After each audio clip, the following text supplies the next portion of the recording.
I have a question about a verse in the Holy Quran, Surah 30, chapter 39 and verse 69. Good. You've got a good pupil now, huh? MashaAllah. 69. أعوذ بالله من الشيطان الرجيم ونفخ في الصور فصعق من في السماوات ومن في الأرض إلا من شاء الله ثم نفخ فيه أخرى فإذا هم قيام ينظرون. And the trumpet will be blown, and all who are in the heavens and all who are in the earth will fall down in a swoon, except those whom Allah will be pleased to spare. Then will it be blown a second time, and lo, they will be standing awaiting judgment. My question is, how can we understand the blowing of the trumpets, and what is the meaning of they will be standing await judgment?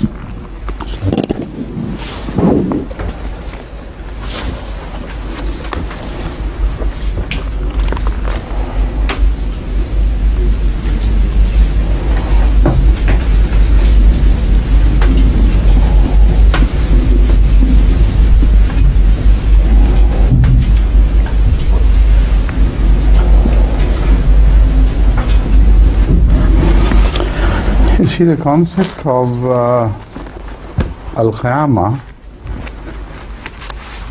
is presented in English in two words: doomsday and resurrection. But the word Qiyamah simultaneously contains both these meanings. At the one end, it destroys and kills.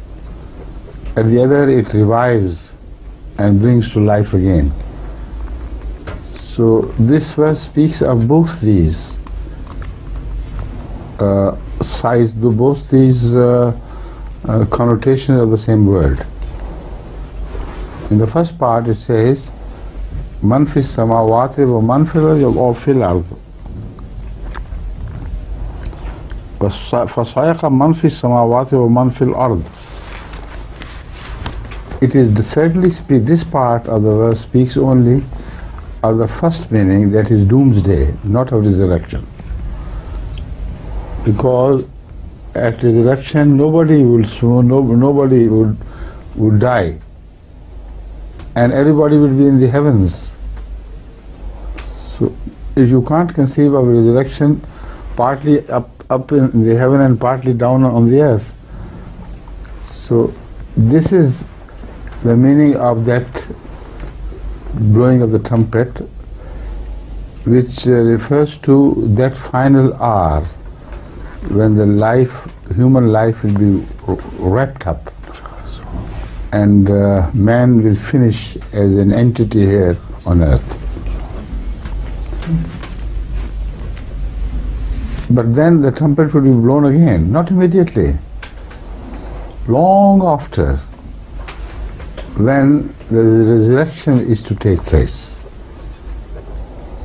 And during that blowing of the trumpet again, all who had gained their consciousness would soon once again. The exception is made as to accept those accept him whom Allah so desires or decides to exempt from this swooning. In my opinion, and I have spoken on this subject in a sermon at full length, it is Hazrat Muhammad Mustafa sallallahu alaihi wasallam who is primarily referred to as the one who will not swoon the second time the trumpet is blown, because he would be nearest to the consciousness of God. Of all the prophets, the one who has gained the clearest consciousness of attributes of God would be Hazrat Muhammad Sallallahu Alaihi Wasallam.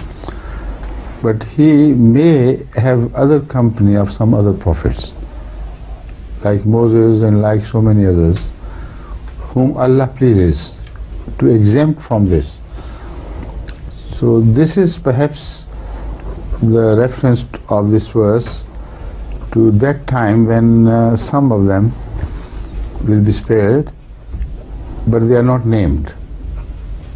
Also because man applies both to the humans as well as to the spiritual forms of life like angels.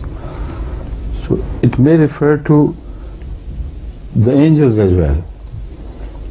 That many angels may swoon along with humans, but some of the angels like archangel, etc., would be honored by exemption. But names are not mentioned and the classes are not mentioned either. Categories are not mentioned either. So it's just a guesswork, but a guesswork in tune with the spirit of this verse. Right?